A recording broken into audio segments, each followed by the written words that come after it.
అబద్ధికులందరినీ పుట్టించేది ఎవడు? సాతానుగాడే. మేము స్వతంత్రులమని అంటున్నారు, కానీ మీకు తెలియదు మీరు దాసులు, మీరు బానిసలు. దేనికి? పాపానికి. నీలో అసూయ ఉందా? నువ్వు అసూయకు బానిసుడు. నువ్వు ఏ పాపమునకు లొంగి ఉన్నావో ఆ పాపం నీ మీద ప్రభుత్వం చేస్తుంది. నీ మీద కంట్రోల్ చేసేది ఆ పాపమే. నువ్వు తప్పించడానికి వీల్లేదు. మద్యపాని ఉదయం పిల్లల మీద ఒట్టేస్తాడు, భార్య మీద ఒట్టేస్తాడు. అమ్మ చచ్చినా ఇక నేను దాని జోలికి పోను, చాలా నష్టం జరిగింది, నిన్న రాత్రి వచ్చి నేను అన్ని పగలగొట్టానా, అయ్యో మన ఇల్లంతా ఇట్లట్ల అయిపోయింది, ఎంత ఘోరం, నేను ఇంకా అసలే చేయనమ్మా అని చెప్పి తల మీద చేయి పెట్టి ఒట్టేస్తాడు. సాయంత్రం 4 అయ్యే వరకు గడగడగా వనుగడ మొదలవుతుంది. ఈసారి వెళ్ళగా బయటికి పోతాడు. పోయి మనసులో గట్టి నిర్ణయం ఉంది, ఈరోజు నేను అటు పోను. కానీ ఆ పాత బోర్డు దగ్గరికి పోయే వరకు తెలియకుండా కాలు అలా జారి లోపలికి పోతాడు. లేని పైసలు అప్పు తీసుకొనైనా తాగేసి మళ్ళీ ఇంటికి వస్తాడు. నిన్న చేసిన దానికన్నా అధ్వానమైన పనులు ఈరోజు చేస్తాడు. తెల్లారి లేచి మళ్ళీ ఏడ్చుకుంటూ ఒట్టేస్తాడు. మనిషి పాపమునకు దాసులు అని వారికి అర్థం కావడం లేదు. ఏ పాపం నిన్ను ఏలుతుందో ఆ పాపానికి నువ్వు దాసుడు సహోదరా. అందులో నుంచి నువ్వు విడుదల పొందాలి. ఈ స్వాతంత్ర్యం కుమారుడు మాత్రమే మీకు ఇవ్వగలడు.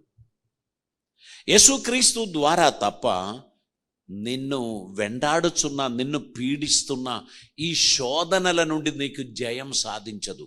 నువ్వు స్కానింగ్ చేసినా, నువ్వు ఎక్స్రే తీసినా, బ్లడ్ టెస్ట్ చేసినా, నువ్వు అన్ని టెస్టులు చేసినా డాక్టర్ గారు చెప్తారు you are all right, perfect, నీకేమీ ప్రాబ్లం లేదంటారు. కానీ నీ లోపల తిరుగుచున్న ఆ సమస్యలు ఉన్నాయా, అది నీకు మాత్రమే తెలుసు. డాక్టర్ గారు స్టెత్ పెట్టి చూస్తారు, పర్ఫెక్ట్ అంటారు, అన్ని స్కానింగ్ ఓకే. కానీ మీ లోపల ఒక పాపపు దురాశ, ఒక అపవాది సంబంధమైన ఒక ఆలోచన, ఒక భయపట్టించు ఒక అనుభవం, రాత్రి పడుకుంటే పీడకలలు, ఇవన్నీ నిన్ను వెంటాడుచున్న విషయం పాపం డాక్టర్కి తెలియదు. వారు అన్ని పైన చూస్తారండి, మీకు ఏం ప్రాబ్లం లేదండి, మీరు చాలా పర్ఫెక్ట్గా ఉందండి, మీరు అనవసరంగా మీరు యాంగ్జైటీతో ఉన్నారండి అని చెప్పి కొన్ని టాబ్లెట్స్ ఇస్తారు. అస్తమానం పడుకుంటారు. మీ తల పైకి లేవరు, ఎందుకంటే ఆ టాబ్లెట్ మత్తు అలాగూ ఉంటుంది. మీరు లేవగానే మళ్ళీ మీరు ఇదే పని చేస్తారు. ఎందుకు తెలుసా? లోపల ఉన్న ఆ దురాత్మ మీ నుండి పోలేదు. అందుకే ప్రభు చెప్పాడు, మీరే పాపం చేస్తున్నారో ఆ పాపానికి మీరు దాసులై ఉన్నారు. దేవుని సత్యాన్ని మీరు ఎప్పుడైతే తెలుసుకుంటారో సత్యం మిమ్మల్ని స్వతంత్రులుగా చేస్తారు అంటున్నారు. సత్యమే మనల్ని స్వతంత్రులుగా చేసేది. మెడిసిన్ మనకు ఆ సిమ్టమాటిక్ ట్రీట్మెంట్ అందిస్తుంది, కానీ దేవుని ప్రసెన్స్ మనలో ఉన్న చీకటిని తొలగిస్తుంది. మీరు ప్రశాంతంగా ఉండడానికి, శాంతి సమాధానమును అనుభవించడానికి దేవుడు తన కృపను మీకిచ్చి మీ ప్రాణాన్ని ఆయన తెప్పరిల్లు చేస్తాడు. యోహాను సువార్త 17వ అధ్యాయం మనం చదివినట్లయితే దాని 3వ వచనంలో ప్రభు చెప్పుచున్నాడు, అద్వితీయ సత్యదేవుడనైన నిన్నును నీవు పంపిన యేసుక్రీస్తును ఎరుగుటయే నిత్య జీవము. చేయుటకు నీవు నాకు ఇచ్చిన పని నేను సంపూర్ణముగా నెరవేర్చి భూమి మీద నిన్ను మహిమపరచితిని. తండ్రి, లోకం పుట్టక మునుపు నీ యొద్ద నాకు ఏ మహిమ ఉండెనో ఆ మహిమతో నన్ను ఇప్పుడు మహిమపరచుము. లోకము నుండి నీవు నాకు అనుగ్రహించిన మనుష్యులకు నీ నామమును ప్రత్యక్షపరచితిని. వారు నీ వారై ఉండిరి. నీవు వారిని నాకు అనుగ్రహించితిరి. వారు నీ వాక్యము గైకొని నాకు అనుగ్రహించిన మాటలు నేను వారికి ఇచ్చి ఉన్నాను. వారు ఆ మాటలను అంగీకరించి నేను నీ యొద్ద నుండి బయలుదేరి వచ్చి తినని నిజముగా ఎరిగి నీవు నన్ను పంపితినని నమ్మిరి గనక నువ్వు నాకు అనుగ్రహించినవన్నీ నీ వలననే కలిగినవి అని వారిప్పుడు ఎరిగి ఉన్నారు. దేవునికి స్తోత్రం. యేసు ప్రభు వారు పరమ తండ్రితో మాట్లాడుచున్నప్పుడు ఈ మాటలన్నీ అద్భుతంగా తెలియపరుస్తున్నారు. దేవునికి స్తోత్రం. నిత్య జీవమును గురించి ఆయన మాట్లాడుచున్నాడు. నీవు నాకు ఇచ్చిన మాటలను నేను బోధించినప్పుడు దానిని నమ్మిన నీ ప్రజలకు నేను నిత్య జీవాన్ని ఇచ్చి ఉన్నాను, వారు నీవారై ఉన్నారు అని పరమ తండ్రికి చెప్తున్నారు. వారు ఇక మీదట ఈ లోకులు కారు, వారు నీ కోసం ప్రతిష్ఠింపబడిన వారు, నేను నీకు అప్పగించాను అని చెప్తున్నారు. ఆయన కలిగిన జ్ఞానాన్ని ఆ ప్రజలకు అందచేసి వారిని ఆశీర్వదిస్తున్నట్లు మనం చూస్తున్నాం. ఫిలిప్పీ పత్రిక 3వ అధ్యాయం దాని 10వ వచనం మనం చదివినట్లయితే అపోస్తలుడైన పౌలు గారు ఫిలిప్పీలో ఉన్న విశ్వాసులకు ఈ మాట తెలియపరుస్తున్నారు. ఏ విధము చేతనైనను మృతులలో నుండి నాకు పునరుత్థానము కలుగవలనని ఆయన మరణ విషయములో సమాన అనుభవం గలవాడై ఆయనను ఆయన పునరుత్థాన బలమును ఎరుగు నిమిత్తమును ఆయన శ్రమలలో పాలివాడగుట ఎట్టిదో ఎరుగు నిమిత్తము సమస్తమును నష్టపరచు వాటిని పెంటతో సమానముగా ఎంచుకొనుచున్నాను. దేవునికి స్తోత్రం. పౌలు గారు తెలియపరచుచున్నారు, ఏ విధమైనను మృతులలో నుండి నాకు పునరుత్థానం కలగవలనని ఆయన మరణ విషయములలో సమానుభావము గలవాడనై ఆయనను ఆయన పునరుత్థాన బలమును ఎరుగు నిమిత్తము నేను ఆయన శ్రమలలో పాలివాడనయ్యాను. నాకు కలిగిన లాభములన్నిటినీ నేను పెంటకు సమానంగా ఎంచి ఉన్నాను. ఆయనను గూర్చిన జ్ఞానం, ఆయన పునరుత్థానమును గూర్చిన జ్ఞానం, అది తెలుసుకోవడానికి నేను ఇష్టపడుచున్నాను అని తెలియపరుస్తున్నాను. ప్రియులారా, దేవుడు మనకు అనుగ్రహించిన ఈ అద్భుతమైన అవకాశాన్ని, ఈ అద్భుతమైన ఆనందాన్ని ఇది మనం అనుభవిస్తూ ప్రభువుకు స్తోత్రం చెల్లించి ఆయన పునరుత్థానపు శక్తిని గ్రహించు వారిగా ఉండడానికి మన జీవితాన్ని మనం సమర్పించాల్సిన అవసరత ఉంది. కొలోసి పత్రిక 1వ అధ్యాయం 9 నుంచి కొన్ని వచనాలు చదువుదామండి. అందుచేత ఈ సంగతి వినిన నాట నుండి మేమును మీ నిమిత్తము ప్రార్థన చేయుట మానక మీరు సంపూర్ణ జ్ఞానమును ఆత్మ సంబంధమైన వివేకము గలవారును ఆయన చిత్తమును పూర్ణముగా గ్రహించిన వారునై ప్రతి సత్కార్యములలో సఫలులగుచు దేవుని విషయమైన జ్ఞానమందు అభివృద్ధి పొందుచు అన్ని విషయములలో ప్రభువును సంతోషపెట్టునట్లు ఆయనకు తగినట్లుగా నడుచుకొనవలనని ఆనందముతో కూడిన పూర్ణమైన ఓర్పును దీర్ఘశాంతమును కనపరచునట్లు ఆయన మహిమా శక్తిని బట్టి సంపూర్ణ బలముతో బలపరచబడవలనని తేజోవాసులైన పరిశుద్ధుల స్వాస్థ్యములో పాలివారగుటకు మనలని పాత్రలుగా చేసిన తండ్రికి మీరు కృతజ్ఞతాస్తుతులు చెల్లింపవలననియు దేవుని బతిమాలి కొనుచున్నాను. పౌలు గారు కొలొస్సీ పత్రికలో కొలొస్సీలో ఉన్న విశ్వాసులతో ఏమంటున్నారు? దేవుని గూర్చిన జ్ఞానములో మీరు అభివృద్ధి పొందాలని నేను ప్రార్థన చేస్తున్నాను.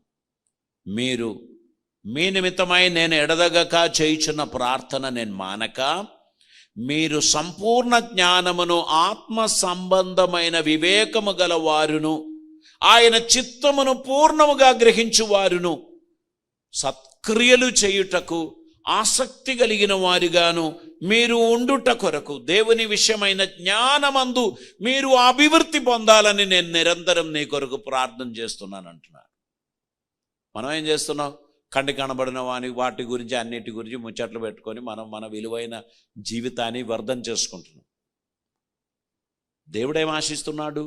పునరుత్థానపు శక్తిని గూర్చి, ఆత్మ వరములను గూర్చి, దేవుని ప్రేమను గూర్చి, దేవుని నిత్య రాజ్యమును గూర్చి శ్రేష్టమైన అవగాహన కలిగిన వారిగా మనం జ్ఞానమంతు మనం అభివృద్ధి పొందాలని దేవుడు కోరుచూ ఉంటే ఈ సిల్లీ మ్యాటర్స్లోనే మన మైండ్ అంతా కూడా మనం పెట్టేశాం. ఈ క్షణభంగురమైన జీవితం కొరకు ఆలోచన చేసుకుంటూ ఉంటే ఇది జుప్ అని వెళ్ళిపోయేది, ఇది నిలిచి ఉండేది కాదు. నిలిచి ఉండేది ఆయన కృప మాత్రమే. దీని లోపల నివసించుచున్న ఆ మనుష్యుడు పరిపక్వత కలిగిన వాడిగా ఎదగాలని దేవుడు కోరుచున్నారు. మనం 24 గంటలు మనం ఏం ఆలోచన చేస్తున్నాం? వీడిని తృప్తిపరచాలని. ఈ మధ్యప్రదేశ్ మాత్రం తృప్తి పొందితే చాలదు. సెండర్స్ తృప్తిగా ఉండాలి. హల్లెలూయా. గనక ప్రతి ఒక్కరు కూడా గుర్తుపెట్టుకోండి, మన జ్ఞానములో అభివృద్ధి పొందాలి. నశించిపోయే ఆహారం గురించి ఆందోళన చెందు వారిగా కాకుండా దేవుని రాజ్యమును గూర్చిన ఉత్తమమైన దర్శనము పొందడానికి దాహం కలిగిన వారిగా మనం ఉండాలని దేవుడు కోరుచున్నారండి. మీరందరూ క్రీస్తులో పరిపూర్ణులు కావాలనేదే దేవుని కోరిక.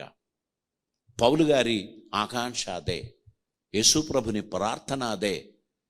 ఆయన మన కొరకు నేడు విజ్ఞాపన చేసేది కూడా దాని కొరకే. పైనున్న వాటి గురించి ఆలోచించండి, పైనున్న వాటిని వెతకండి, పైనున్న వాటిని గురించి తలంచుకోండి అని మనకు చెప్తుంటే పైనున్నది ఏది మనకు కనిపించడం లేదు. మనకి కింద ఉన్నది అన్ని పురుగులే మనకు కనిపిస్తుంది. ఎటు చూసినా పురుగులు తిరిగేదే మనకు కనబడుతుంది. అది మనకేమీ అభివృద్ధి కలుగజేయదు. అది మనలని వెనకకు లాగేది, ఆత్మీయ జీవితాన్ని పాడు చేసేది. వాళ్ళని మర్చిపోండి, వీళ్ళని మర్చిపోండి, వాళ్ళ ముచ్చట్లు మర్చిపోండి. మీరు దేవుని కొరకు మీరేమవ్వాలో అని దేవుడు మీ గురించి ఏం కలలు కన్నాడో వాటిని పొందడానికి మీ మనోనేత్రములు వెలిగింప చేయి ప్రభువా అని ప్రార్థన చేయండి. దేవుడు మీ మనోనేత్రములను వెలిగింప చేసినప్పుడు మీరు దేవుని విషయమై జ్ఞానులుగా మారుతారు, స్తోమత కలిగిన వారిగా మారుతారు. అప్పుడు మీరు దిగులు పడరు. మీరు ఈ కింద తిరుగుతున్న వాటిని గురించి మీరు చూస్తూ ఒక భూదద్దం తీసుకొచ్చి దాని దగ్గర పెట్టారనుకో, పురుగులన్నీ పులులుగా కనబడతారు మీకు. ఆ పురుగులన్నీ మీకు ఎట్లా కనబడతాయి? పులుల్లాగా కనబడతాయి. కాబట్టి వాటి వైపు పోకు, పైనున్న వాటి గురించి ఆలోచించండి. ఈ లోకంలో మనల్ని చెడగొట్టేది, పడగొట్టేది, అభివృద్ధి లేకుండా చేసేది ఈ లోక సంబంధమైన సమస్త కార్యాలు. ఇక్కడ మనం జీవించుచున్నప్పుడు మన మనస్సు, మన ఆలోచనలు పైనున్న వాటి గురించి ఆలోచించాలి. ఒక ఓడలో ప్రయాణం చేస్తున్న వ్యక్తి నీళ్ళు లేకుండా ఓడ నడపలేమండి. నీళ్ళు అవసరమా? నీళ్ళు అవసరమే. ఆ నీళ్ళు నీవు పయనం చేయడానికే. నీళ్ళు నీ ఓడలో ప్రవేశించిందనుగో, అది ఎప్పుడు మునిగిందో మునిగిపోతుంది. లోపలికి నీళ్ళు రాకుండా ఏం చేసుకోవాలి? బయటికి దాన్ని పారపోసుకోవాలి. నువ్వు ఈ లోకంలో సంచరించుచున్నా లోకమంతా నీలోనికి వచ్చిందనుకో, నువ్వు దేవుని సంతోషపెట్టలేవు, దేవునికి ఇష్టడిగా నువ్వు జీవించలేవు. గనక దేవుడు నన్ను ఒక ప్రత్యేకమైన ఉద్దేశం కొరకు ఇక్కడ ఉంచారు. నేను అందరికీ ఒక బ్లెస్సింగ్గా ఉండాలని నేను ఆశిస్తున్నాను. I just want to be a blessing to my family, to my society, to my community, to my neighbors. I want to become a blessing. ఇది మీ మనసులో ఎల్లప్పుడూ ఉండనివ్వండి. ఎందుకంటే ఇక్కడికి మనం ఏం తీసుకురాలేదు, ఇక్కడి నుంచి మనం ఏమీ తీసుకొని పోము. ఇక్కడ ఉన్నది తాత్కాలికమైన జీవితం. కక్ష, కోపం, విమతం, విభేదం ఇవన్నీ మనం పెట్టుకోకూడదు. వాటన్నిటినీ వెనకకు వదిలేసేయాలి. మనం ముందుకు సాగిపోవాలి. ఒక స్విమ్మింగ్ కాంపిటీషన్లో అటెండ్ అవుతున్నటువంటి వాడు ఇటువంటి జాకెట్లు, ప్యాంట్లు, బూట్లు అన్నీ వేసుకొని పోయాడు అనుకో, ఈత కొట్టలేడు. స్విమ్మింగ్ ట్రాక్ దగ్గర నిలబడిన అమ్మాయిలను, అబ్బాయిలను మీరు చూసారా? కొంచెం బట్టలు వేసుకొని, అది కూడా శరీరానికి టైట్గా ఉండదు, దానికెళ్ళి ఎయిర్ బబుల్స్ పోనీయరు. అందులోకెళ్ళి వాటర్ ఎంటర్ అయిందనుకో వేగం తగ్గుతుంది. అందుకే వారు వెనకకు లాగే ప్రతిదీ కూడా వదిలేసి వారిని ఏమాత్రం ఆటంకపరచని వస్త్రం, టైట్గా ఉన్న స్విమ్మింగ్ సూట్ వేసుకొని వారు స్విమ్ చేస్తారు. పరుగు పంతెంలో పరిగెత్తే వారిని చూశారా? ఈ మూటలన్నీ మోసుకొని పరిగెత్తలేరు వాళ్ళు. ఈ మూటలన్నీ నీ తల మీద ఉంటే నువ్వు అసలు పరిగెత్తలేవు. అన్నీ వదిలేసేయి, పోనీలే పర్వాలేదులే అని వదిలేసి పరిగెడుతూ దేవుని గమ్యం వరకు, గురి వద్దకు పరిగెత్తుచున్నటువంటి విశ్వాసిగా నువ్వు ముందుకు పోవాలి. నీ జీవితంలో నీ ముందు ఎవరున్నారు? విశ్వాసమునకు కర్తయు దానిని కొనసాగించువాడైనా ప్రభు ఉన్నాడు అని తెలుసుకొని ఆసక్తిగా ముందుకు మీరు పరిగెత్తాలని దేవుడు కోరుచున్నారు. దేవుని కృప సమాధానములు మనకు ఉండును కాక. మీరందరూ దీవింపబడిన వారు.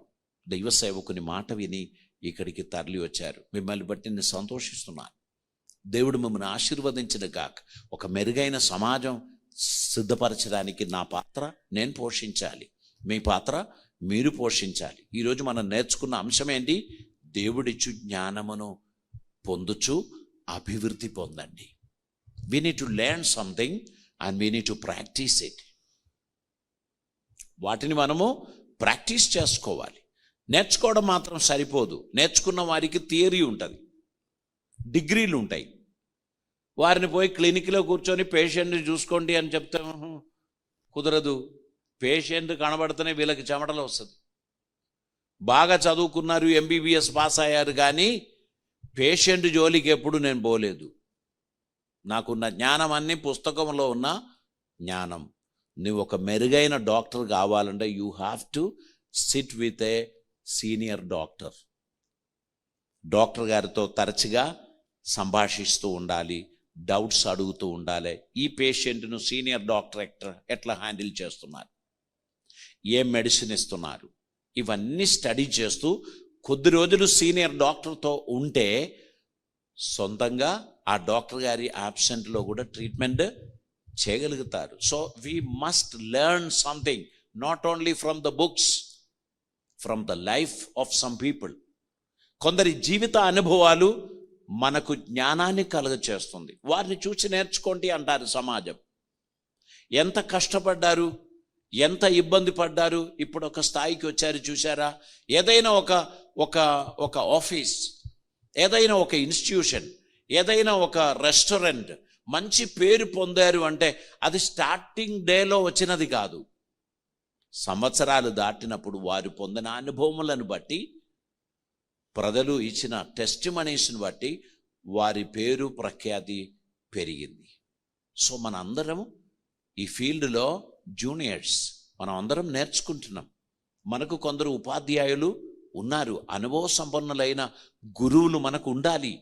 నాకు అన్నీ తెలుసులే అని చెప్పుకొని పోయి సర్జరీ చేశారనుకో, మళ్ళీ పరిగెడుతూ పోయి అయ్యా కాపాడండి అని చెప్పాల్సి వస్తుంది.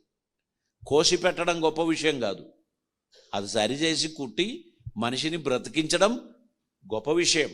కాబట్టి ప్రతి విషయంలో నైపుణ్యత, ప్రతి విషయంలో సహనం, ప్రతి విషయంలో ఓపిక మనకు అవసరం ఉంది. దేవుడు మనకందరికీ ఆ కృప ఇచ్చునుగా. తల్లు వంచుదాం, ప్రార్థన చేద్దాం. పరిశుద్ధుడైన తండ్రి, కృపామయుడైన దేవా, నీకు వందనాలు. ఈ దినమందు మాకు అనుగ్రహించిన నీ కృప కొరకై నీకు స్తోత్రం. నీ చిత్తం మా జీవితంలో నెరవేర్చడానికి మమ్మల్ని మీరు బలపరచుచున్నందుకు స్తోత్రం. నీ ద్వారా మేము పొందుతున్న కృపను, జ్ఞానమును మాలో అభివృద్ధి కలిగించినట్లు, మేము వర్ధిల్లినట్లు, అనేకులకు మేము బ్లెస్సింగ్గా ఉండినట్లు నీ కృప ద్వారా మమ్మల్ని ఆదరించమని ప్రార్థిస్తున్నాం. ఈ దినమందు నీ కృప అనుగ్రహించమని, మేమందరం నీ సన్నిధిలో నమ్మకమైన బిడ్డలుగా వాడబడడానికి సహాయం చేయమని ఈ ఆన్లైన్ లైవ్ టెలికాస్ట్ చూసినటువంటి మా మిత్రులందరికీ ప్రత్యేకమైన వందనాలు తెలియపరుస్తున్నాం. తండ్రి, వారిని ఆశీర్వదించమని ప్రార్థిస్తున్నాం. నీ కృపలతో నింపమని, అద్భుత కార్యములు జరిగించమని, నీ సన్నిధిని మాకు దయచేయమని యేసయ్య పవిత్ర నామమున అడిగి ప్రార్థిస్తూ ఉంటున్నాం పరమ తండ్రి. ఆమెన్. పరమ తండ్రి అయిన దేవుని ప్రేమయు, ప్రియకుమారుడైన యేసుక్రీస్తు వారి కృపయు, పరిశుద్ధాత్మ దేవుని అన్యోన్య సహవాసము, సమాధానము మనతోనూ ప్రార్థించిన ప్రతి అంశములతో ఇప్పుడు ఎల్లప్పుడూ ప్రభువచ్చు పర్యంతం సదాకాలము తోడై ఉందునుగాక. ఆమెన్.